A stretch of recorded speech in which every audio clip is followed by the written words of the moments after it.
Hello everyone, this is Meina, your crypto friend. Today, I'm going to provide a deep dive into the collapse of FTX, the second biggest centralized crypto exchange. How did FTX become insolvent overnight? What is all this FTX-Binance Chaos about? To answer those questions, I have collaborated with Dodo Research, the official research arm of Dodo, on creating this video. I also invited several crypto industry leaders to comment on the impact of the FTX bankruptcy. Now, let's get started with a brief summary of this event. As the second largest crypto ecosystem in the industry after Binance, FTX encountered a serious liquidity crisis in just a few days because of a report on Alameda plus Binance snipping to sell FTT, and finally had to seek to Binance for an acquisition.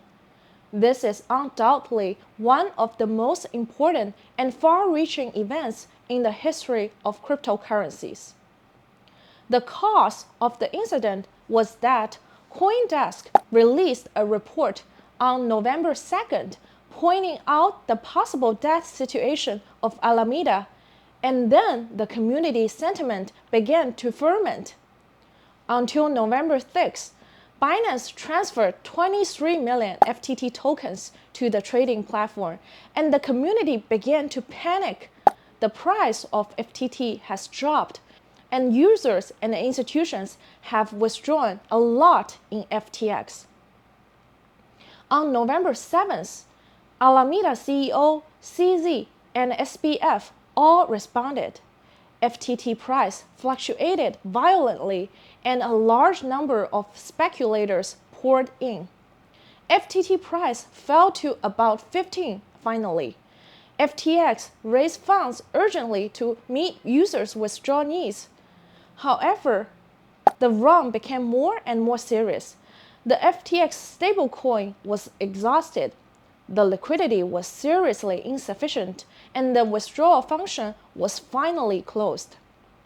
On November 8th, SBF and CZ both issued a document saying that Binance would acquire FTX, and the community reveled briefly. But then the community realized the regulatory issues behind the acquisition, which eventually led to a frenzied sell-off in the market, and the crypto market ushered in a plummet. On November 9th, Binance announced that they would not pursue the potential acquisition of FTX.com anymore based on the result of corporate due diligence. This is the brief timeline of what has happened so far. Now, let's listen to the industry leaders' thoughts. The first two guests are Daniel Tong, co-founder of Verilog Solutions, and Yuki Yuminaga, a Web3 investor. First of all, thank you so much for the invitation. I think, first of all, my idea is not professional because as my area of focus is mostly on the security industry and the development side, but I can also give a couple of my insights. I think, first of all, I think this event is basically unavoidable. As FTX Binance, they are the top one and top two crypto exchange. I think the competition is definitely unavoidable. But we didn't expect like this competition it's become a drama, right? I want to talk more about on the technical side. I think CZ also mentioned about Merkle tree proof of reserve, which is actually a very interesting way of preventing like releasing users' information, but also can validate centralized exchange is not using user fund. As I think currently FTX is basically there's some information leaking about FTX using users fund. I think for the retail, we should know trusting any centralized entity is actually very risky. You should like when we are like in blockchain space, we always say like be your own bank, be your own bank. We should seriously study to learn how to secure your crypto wallet, how to use like hardware wallet, or maybe there's some other software wallet like Argent. We need to spend some time to really think about how to make sure my wallet is secure. And is there any backup plan if I lost my previous access? I think this is one very important thing.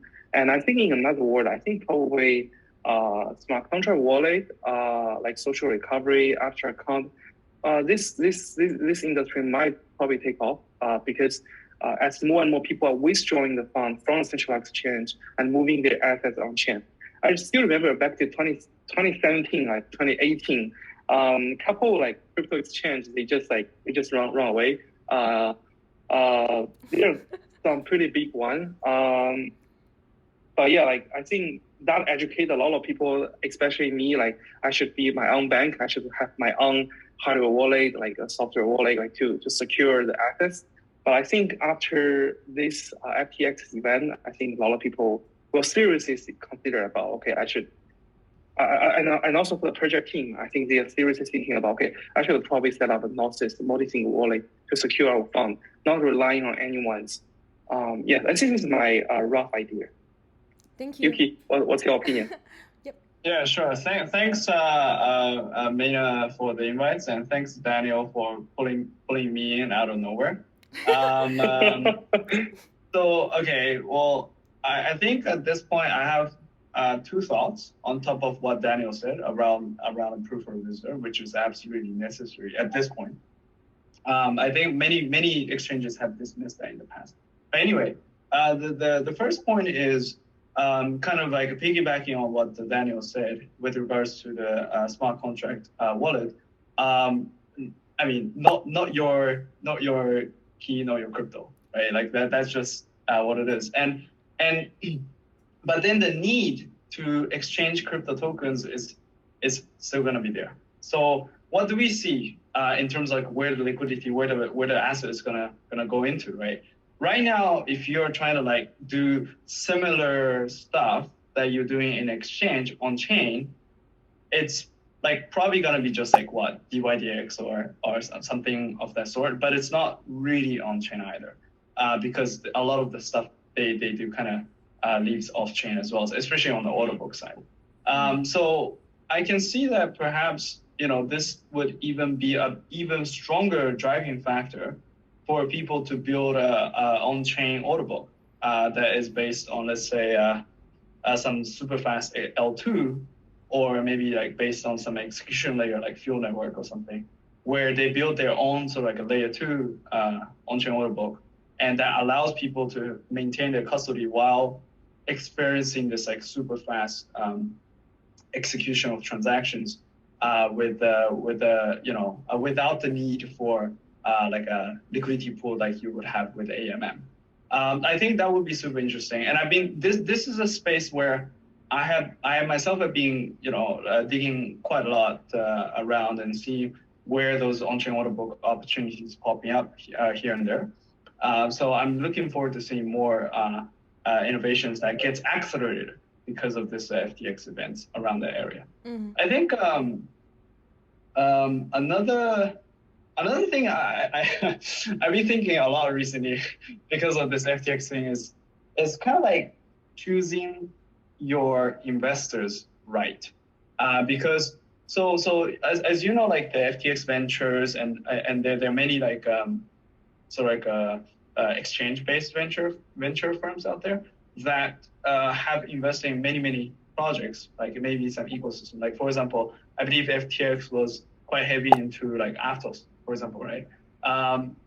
This cascade effect, this like contagion is not just like to the lenders who lend money to Alamedas and entities related to FTX, but also to the companies that were invested by FTX through FTX Venture. And that is, if you look at it, I mean, the tokens may be like just out in the market or haven't been out in the market, but it's a super significant damage those early stage companies who took their money from FTX Ventures or like FTX related entities. Right. So from my perspective, like that's actually a very legitimate concerns that a new project should consider when it comes to taking the money from the investors. Like not all monies are equally valued. And at the same time, there are monies that comes with certain risk, that like for example, this one. And also 3AC as well. Many projects that were invested by 3AC had a contagion effect because of the 3AC went down and a lot of things had to be liquidated. And that kind of caused the projects team to be kind of suffering at the same time. So yeah, those two are kind of like the main thoughts that I've been having recently as well. Oh, also, if you have your money in the centralized exchange or something, it's not safe out there. What about Binance? Like if you have your money... No. I think a good reference is you just go to this website. I think this website has a list of entities which have conducted proof of reserve attestation. So if your centralized exchange is not one of them that are already having that attestations done, then yeah, be careful. Like, I mean, I don't know if it's gonna go down, but just keep that in mind. Yeah, that's true. Yeah, thank you for sharing. Bruce Mao, crypto analyst at Dodo Research, also shared his thoughts. Yeah, all right. First, I have to say that the main reason of this event is that FTX misappropriated its client funds to somewhere else, and there is not enough funds to cover clients' withdrawal, which is absolutely FTX's responsibility due to its untransparency and lack of risk management. And surely, Alameda is the center of the storm too, because of the close relationship between FTX and Alameda Research. FTX just provided a huge amount of loans to Alameda, and Alameda just get a huge loss from its trading. So in my point of view, FTX made serious mistakes like issuing a large amount of loan to Alameda illegally, and is fully responsible for the loss of users, several breeding property. So why it's so fast? Actually, it's caused by the expectations of people. Once the community start to withdraw their funds in FTX because they don't want to lose their money in case FTX did have some problem, and it did. FTX cannot prove that it had enough reserve except to make some announcements, which is useless to comfort people. And people start to think if background happened, FTX just couldn't hold it. And in this scenario, they're going to lose money and they get to withdraw their coins as soon as possible. The most immediate impact is that users lost their money, and since Binance decided not to acquire FTX, they're probably not going to have their money back. It's huge harm to these users, and there will be a crisis of trust both from an institutional standpoint and a retail standpoint. And a lot of projects related to FTX, Alameda, was affected, and most crypto price has a huge decline, and it's probably not bottom for now. It will raise a huge concern from government, and probably there will be more regulation in crypto in the future, in the short run. In the short run, every sector gets affected by FTX, except the hurry to prove they have enough reserves to comfort their users. And from my point of view, in the long run, I may say it's a failure to sci-fi, but it's not a failure for crypto and Web3. People are going to realize the true value of DeFi. You cannot trust centralized entity. People lie, but code not. Code is raw. Nobody needs to trust a person. So from my point, it's a failure of sci-fi, but good for DeFi in the long run. Additionally, I connected with José Betancourt, the founder of Ontropy, who is actually sitting in Binance office right now to gather his comments. Hi, Meina. How are you doing today? Pretty good. Thank you for joining my podcast. So can you please share with us what are your thoughts on the recent happened FTX collapse? Yeah, so it's a bit of a disaster, as you may know. I actually have a bit of an inside feel because I'm at the Binance office right now. And so I've gotten to see the excitement after the initial offer and then sort of the, withdrawal of emotions after we've seen, just the market be impacted by this as a whole. So I think that SBF has a lot to answer for. There's a lot of misinformation out there on Twitter. So not all of it's true, but at large, we've seen that this is one man's fault, and that this is why we need to truly decentralize and sort of, collect responsibility and power over the entire industry, because things like this are just going to happen. Yeah. What do you see about the future? Like, is DeFi gonna have a booming upcoming? Well, it's really interesting, the timing of this, that, we've seen SBF as the white knight of crypto fall, as he seems to be attacking DeFi with his regulation in DC and all of that. So I think that now that we've seen this Icarus really just be burned down, that DeFi is well and truly here to stay, and that it's going to survive a lot of attacks. So I do believe it's the future. Last but not least, Paul Erlanger, the head of BD at dYdX, shared his thoughts on this issue. Well, obviously, it's very unfortunate. I think a lot of people are going to suffer for this, and it's something that I think a lot of the other catastrophic events in crypto people saw coming, but this one specifically seemed to overnight just no one saw it coming. There were some rumors on Twitter of like FTX maybe being insolvent.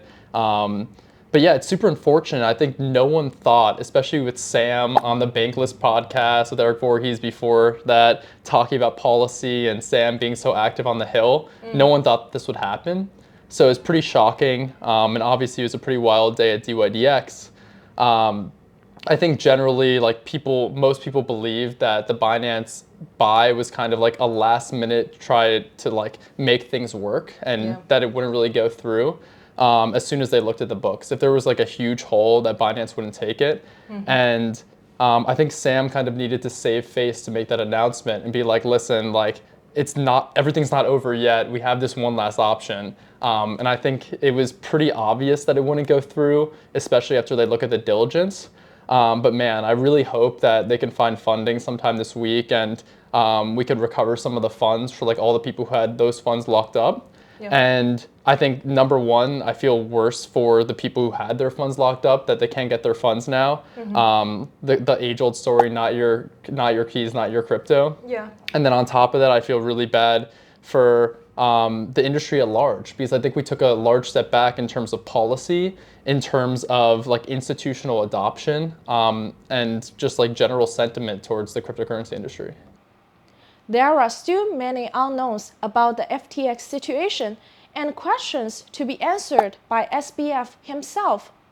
Are the retail users going to slowly get their money back?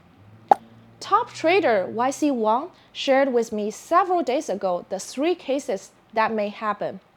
The best case scenario would be Binance save FTX for the purpose of the industry, which is already out of the picture. Median case will be FTX issuing a bond-like product to use future cash flow to compensate for losses. The worst case will be simply having a haircut on AUM. The entire industry is experiencing a serious crisis of trust. I know that many users and companies, including professionals, venture capitalists, the projects that FTX has invested in, have suffered severely from the collapse of FTX. I feel truly sorry about that. If there's anything I could support, for example, to help share your story with the Web3 industry, please let me know. My DM is always open.